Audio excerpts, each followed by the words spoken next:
So I'm just out here chilling out right now, and I just got myself a dragon metal lump. I was just doing a little bit of pre-recording before the video, trying to see how I liked it out here, seeing what the alt meta was looking like, and honestly, I'm really enjoying it. But yeah, I guess we'll get the rare drop before the video, why not? So let's go ahead and get on into the video after knocking out that 1 in 5K drop. Yeah, I'll just insta-sell it. 9.6 actually, god damn. So that's a lot of money to start with. But today I'm going to be alting Rune Dragons with what is pretty much max gear now that the Dragon Hunter Lance is out. So just an absolutely sick setup. None of it is my own right now as I'm still invested with my current money, but whatever. I appreciate my fellow friends that like to allow me to use their items. Love them to bits. Make sure to hit up the Smallexplamp CC as well. Maybe see him there. But for today's video, I'm going to go and clear out right now what has been my little tab that I've been building up. I'll take note of what all we're starting with. Basically, I'll run you guys through one run so I can show you guys what I'll be doing and you guys can get an idea. And, then we'll go ahead and start the alting process. So yeah, here I guess is my total kills. I've actually gotten closer to 80 kills here. So, you know, I've been at it for a little bit on my own, just kind of hanging out. But now I definitely want to go and do a thorough test on it. For the first 9 hours, I will be using the Dragon Hunter Lance in the max setup. And then for the last hour, I'll change to a lower DPS setup and see how the max compares to a lower setup. So that's what we have to look forward to. I will clear this out. But for now, basically, the way I'm running every inventory is I grab 1 super combat potion, 1 extended anti-fire, 4 prayer potions, and then the rest of the invent filled with mana rays. I am using the dig site pendant to teleport to the second spot, Lithgren, I believe that's how you say it, and it's pretty simple. Basically, I have my quick prayers set to mage, piety, and preserve as well, and then I also have a lot of house tabs here. Personally, I have a nice pool in my house that I can use. If you don't have that, you can also just bring a ring of dueling and teleport to Clan Wars. Really don't need to have the pool in your house necessarily, but before I go in, I just drink up, and then it is relatively AFK. I mean, there's not a whole lot you have to do, and you guys will see that I typically do get a pretty filled inventory.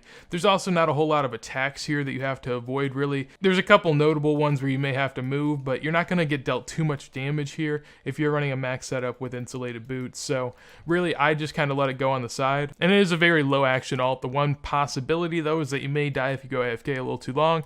Had that happen once. It's not too hard to get back here though, so it's ultimately a method that I'm very excited about. See you at the end of this trip. This one was actually a pretty long inventory, but I mean, generally speaking, I did not get lucky on this trip with like dragon drops or really anything too noteworthy. So let me take out these tabs, and the loot from this inventory is a good 340k. So in about 10 minutes, you know, we could say we made 340k.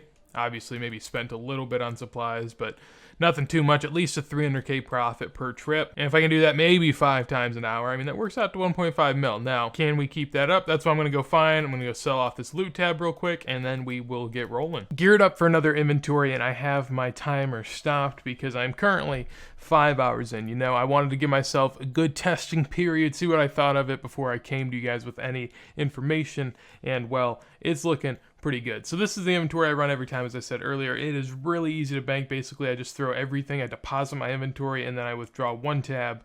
One of these 2 things, I need a necklace, and then 4 prayer potions, mana rays, and I'm gone. And it is so easy to bank, and the loot is just as good. I mean, 8.5 mil in what is a 5-hour time period is insane to me. I mean, especially on an AFK money-making method like this. It has the potential to be an alt account in the sense that it doesn't take that much focus. The requirements are obviously high in Dragon Slayer 2, and I get that. But if you're someone that's serious about an alt and really wants something that you can put some time into and you're dedicated to it, it would be, I mean, it's looking like something that is insane. Now, obviously, you know, you're going to need 200, 300 million gear, but if you're someone that's willing to put in hours upon hours to build this alt, and you have a main account that is, I'm assuming, somewhat decent, it wouldn't be hard to fund this gear, and I'm sure you can run in cheaper, which we will test in a little bit. There really is no part of the Rune Dragons that I find to be too difficult. I mean, the banking is where you're going to spend most of your attention, I guess, and then whenever you come here, every now and then, you may get comboed down to maybe half health in somewhat quick time, but it's never a real threat to die, I guess. Right now I have the room empty 2 minutes because it's pretty late at night, weeknight right now, so could have something to do with it, but I have seen this place kind of get pretty packed lately. I'm seeing like 2-3 people a world maybe. If I can get a world to myself or a world with one other person, that's considered pretty good from what I'm seeing. And I wonder if maybe in the future we could use a little bit more expansion of the area. It's a pretty small area with not a lot of rune dragons now. I think they could definitely spice it up.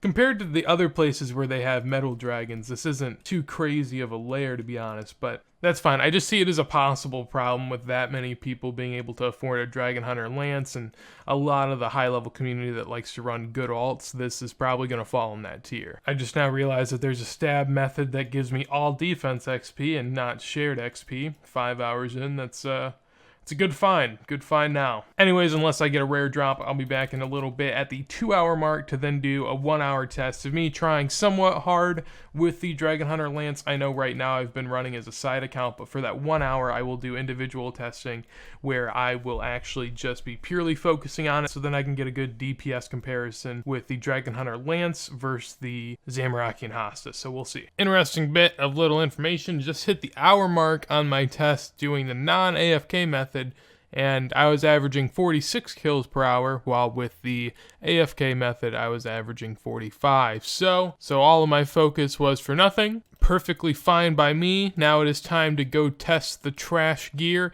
I did at one point actually die and come back to the bank, and just in my flurry of trying to rebank, bank my torture, then proceed to leave without the torture on. I got back to the Rune Dragons and someone asked what happened to my torture. I thought I just lost it on the ground, but somehow it was still in my bank. Basically what I'm saying is, I mean, the fact I still have 15 mil and a torture, I'm almost like, I'm on another planet right now. So upon looking at our 10-hour loot tab, we can get a better indicator as far as what we can expect hourly. So here is the expected loot per kill. Now I'm basing this off partially my drops and partially what you should expect. So for my drops, since I can't average out everything, I'm taking all of my normal drops, all the rune and stuff like that, you know, everything I got this episode, 16.2 mil, and divide it by 445 kills, which is how many I did in the 10 hours, which comes out to 36.5k per kill if you don't count any of the rare drops that you can get on the table. Now obviously I got one here today, but even if I got that during the 10 hours, you can't take the average of that because it's not really expected. So instead I divided the prices of all the dragon limbs, the dragon lump, and the draconic visage, and divided them by their expected kill count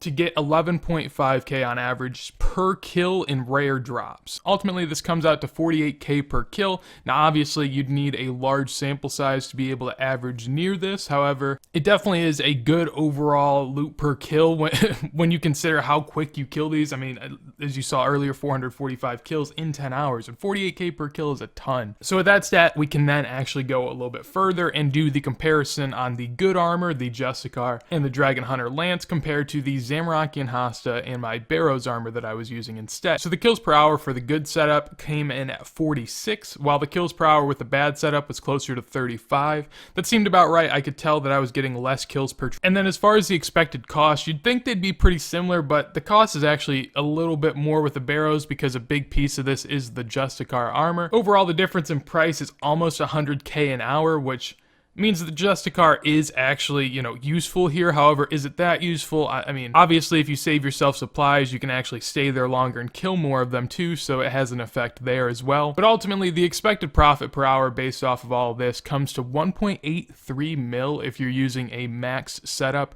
here at Rune Dragons, which I was doing for 9 hours, and then 1.2 mil per hour expected if you're using a Zamorakian Hasta and a little bit more noob gear in the form of Barrows. So while I sell off all the loot, I'll talk a little bit about the armor and what I really think about it. I mean, Justicar, I am glad it actually has a use for me personally. Ever since it came out into the game, I really haven't seen much of a use of it for myself. There's not a lot of bosses that it is necessarily like OP at, so I could never really see myself buying it. But after this, if I do come back to this place with the Dragon Hunter Lance, I'm more than definitely going to get myself a set of that gear. I think it's definitely perfect for this scenario, and it allows you to AFK pretty heavily here, which makes it that much better of a money-making method. Now, the Dragon Hunter Lance, you can definitely tell, I mean, 46 kills per hour to 35, that's obviously a substantial upgrade. Now, a little bit of that could be because I'm there for longer trips, but the bank time is pretty minimal, so I'd say a lot of that has to do with the fact that the Lance absolutely just tears. Like, I'll go in there, and I had one kill yesterday where I was like 5 hits in, and the dragon was almost dead, and it was absolutely absurd. Can't really see myself doing that with a Hasta all too often, and ultimately, what are these prices? Why are these so low? It's Runite bolts. How much is a fucking Runite bolt? Let me see this shit. Oh, 2.8. 282. How much do I sell these for? I sold them for 280. Everyone go make free room bolts and get fletching XP from it. Have fun. So selling off the rest. I mean, really, I would recommend the Dragon Hunter lance here. However, at 100 mil, I'm not really sure I'm going to hop in on it myself at the moment. However, in the future, I definitely will look to keep an eye on it. But that brings us to a total of 16.1 mil, which is how much I made in these 10 hours. Hopefully you guys enjoyed the video. Again, shout out to my friends that lent me the gear. Couldn't do it without them. If you guys enjoyed the video, or if you didn't, make sure to leave a rating down below. If you got anything you want to tell me, let me know down below in a comment. I'll give it a read. And if you enjoy the content, subscribe to the channel. With that said, though, hopefully you guys have a wonderful day, and